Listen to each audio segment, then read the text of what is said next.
43, 59, 42, 6, 11, 41, 7, 13, titik-titik, dan titik-titik. Oke, yang mana nih ya? Coba kita lihat ya. Kita lihat polanya, angkanya yang besar. Ini kan 43, ini 42, ini 41. Jadi loncat 2, loncat 2 ya. Berarti ini loncat 2. Berkurang 1, berarti di sini harusnya 40. Ini ada 40, 40, 40, berarti A sama B nggak mungkin ya. Coba kita lihat. Ini 5, ini 6, ini 7. Berarti bertambah 1 ya. 5, 6, 7 harusnya 8 ya. Oke. Coba 5 ke 9 tambah 4, 6 ke 11 tambah 5. Ini kan tambah 4, ini tambah 5, ini tambah 6. Harusnya ini tambah 7 ya. 8 tambah 7 15. Jadi jawabannya 48, 15. Tapi tadi sebenarnya pas kita dapat 8, 48 cuma adanya yang C ya. Sebenarnya kalau udah dapat 48 yang lainnya nggak ada 40,8, berarti pasti jawaban C. Tapi ini buat latihan ya, kita hitung sampai 15 ini. Oke. Pilihan yang tepat adalah yang C ya. Oke. Jika 1/A tambah 1/B sama dengan 7 dan 1/A min 1/B sama dengan 3, maka 1/A kuadrat min 1/B kuadrat adalah titik-titik. A3, B7, C10, D13, E21. Oke. Coba kita lihat ini plus min ya. Kalau misalnya gini nih ya. Misalnya kasih contoh ya. P plus Q dikali P min Q, atau sebaliknya P min Q kali P plus Q. Ini sama dengan kuadrat yang depan P kuadrat dikurang kuadrat yang belakang ya, Q kuadrat. Oke. Berarti coba aja ini dikali dengan ini ya, sama dengan kuadrat yang depan 1/A kuadrat min 1/B kuadrat ya. Akan jadi apa? Karena ini kali ini berarti sama dengan 7 kali 3 ya. 7 kali 3 21.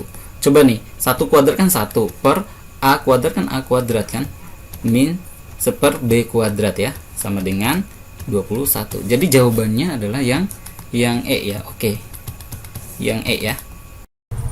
Sebuah kompetisi catur diikuti oleh 8 orang. Masing-masing pemain bertanding tepat 1 kali dengan pemain lainnya untuk mendapatkan 2 pemain terbaik. Ada berapa banyak pertandingan yang dapat dilakukan pada kompetisi tersebut? Oke. Ini kan sebenarnya kasusnya mirip dengan jabat tangan ya, bersalaman ya, jabat tangan ya. Oke, pilihannya 64, 49, 36, 28, 21. Oke. Untuk kasus yang mirip dengan berjabat tangan seperti ini, cara hitungnya adalah setengah kali N kali N min 1 ya. Berarti setengah N nya kan 8 nih, kali 8, 8 kurang 1 berapa? 7 kali N min 1 kan, 8 kurang 1 kan 7 ya. 8 bagi 2 kan bisa dong 4 ya. Jadi 4 kali 7 berapa? 28 ya. Sehingga pilihan yang tepat adalah yang D ya. Oke, yang D. Andi ikut kegiatan donor darah yang diselenggarakan di kelurahan. Tindakan Andi termasuk penerapan nilai Pancasila yang terdapat pada sila A pertama, kedua, ketiga, keempat, kelima. Oke. Kalau pertama nggak mungkin ya, karena kalau yang pertama itu berkaitan dengan keyakinan ya, agama. Ketiga berkaitan dengan persatuan, jiwa patriotik, bela negara.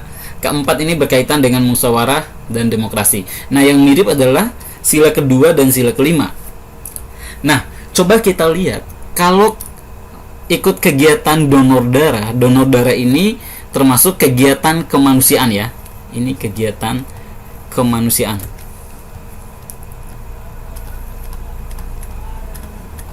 Nah, kegiatan kemanusiaan itu berkaitan dengan sila kedua ya. Oke, biar bisa kita bedakan bedanya antara sila kedua dan sila kelima, kita bahas ya. Kalau sila kedua itu yang pertama berkaitan dengan pengakuan harkat martabat, derajat, hak dan kewajiban ya. Jadi berkaitan dengan derajat, martabat, hak dan kewajiban.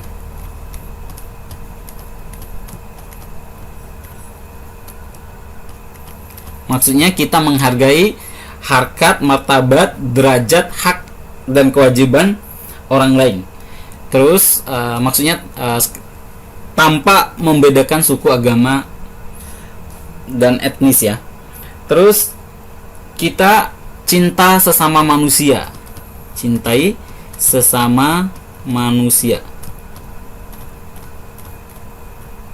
Terus tenggang rasa.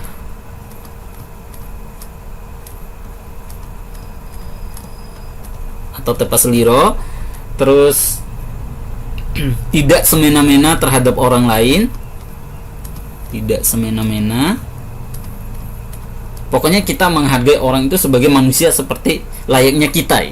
Intinya silat kedua itu seperti itu ya. Tapi nggak apa-apa, kita bahas satu persatu.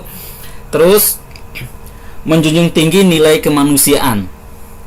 Nilai kemanusiaan. Terus gemar melakukan kegiatan kemanusiaan ya. Kegiatan kemanusiaan. Terus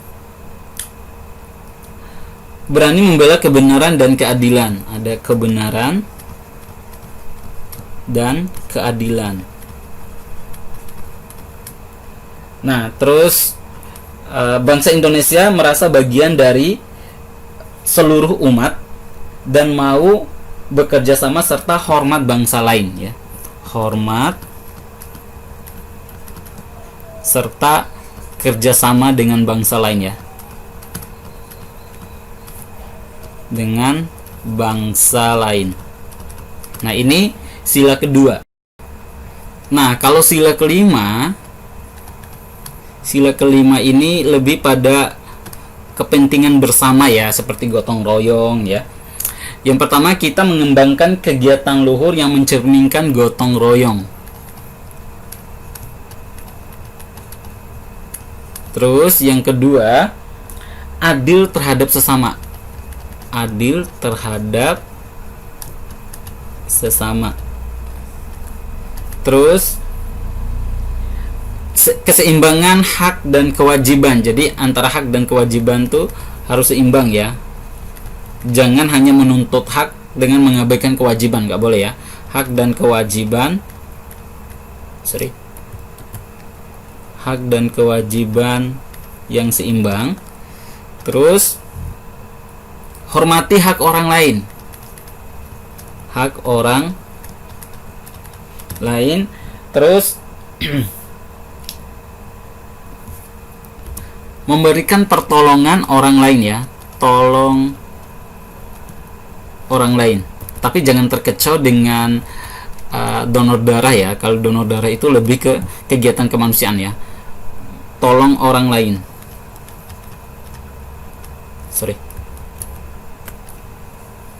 Menolong orang lain. Terus tidak menggunakan hak milik untuk usaha-usaha yang mengarah pada pemerasan orang lain ya. Tidak memeras orang lain.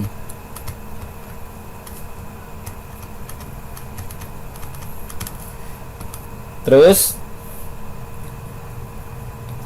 tidak menggunakan hak milik secara boros ya, atau hidup mewah, tidak boros. Terus menggunakan hak milik orang lain dengan tidak merugikan orang lain ya. Tidak merugikan orang lain. Nah, selanjutnya kerja keras. Terus kita menghargai karya orang lain ya. Hargai karya orang lain. Terus kita melaksanakan kegiatan demi kemajuan yang merata dan keadilan sosial ya. Kegiatan untuk kemajuan dan keadilan sosial ya, kesos ya. Oke. Tapi tadi pilihan yang tepat yang B ya. Oke. Jadi sedikit langsung bahas perbedaan sila kedua dan sila kelima. Salah seorang rekan kerja tidak masuk kantor padahal atasan saya membutuhkannya untuk menyelesaikan laporan kerja yang tertunda. Sementara saya sedang mengerjakan tugas. Oke, sikap yang harusnya diambil. Saya tidak menghiraukan situasi tersebut karena setiap orang memiliki tugas masing-masing. Ini nggak boleh ya, nggak boleh kita sama sekali nggak peduli ya. Apalagi yang berkaitan dengan pekerjaan ya. Jadi jangan kita berpikir kita melaksanakan pekerjaan itu udah selesai tanpa memperhatikan, tanpa mempedulikan rekan kerja yang lain ya. Ingat ya, bahwa kita bekerja di suatu unit bukan hanya kerja kita sendiri yang akan memberikan dampak bagi unit kita, tapi secara tim dalam satu unit tempat kita ditugaskan ya. Jadi ini pasti paling buruk. Saya tidak dapat mengerjakan dua pekerjaan sekaligus. Nah, ini lebih baik dibandingkan yang A. Setidaknya ada keinginan tapi nggak bisa dua pekerjaan sekaligus. Berarti ini harusnya poinnya 2 ya. Oke, soal ini harus yang diperlukan itu adalah kita harus memiliki kesiapan. Ini harus memiliki kesiapan ya. Jadi kita harus siap ketika diminta melaksanakan tugas secara mendadak ya.